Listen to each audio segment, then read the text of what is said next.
Look what I spotted waiting here for a non-existent bus again. A bloke bird. She was opening her beak. Feed me, feed me, feed me. You know, feed yourself. I know it's the bird world, but feed yourself. Blokes are not supposed to do that.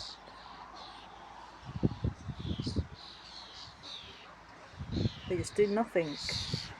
Crow. It's the other way round in the human world. Guys live with women.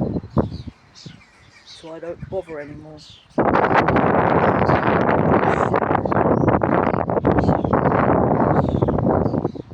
don't want a bird anymore.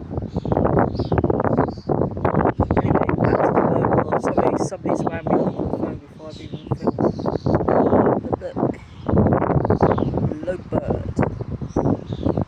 Get a grub in her beak. My storage is cut if I go on any longer. So it gives her another rub.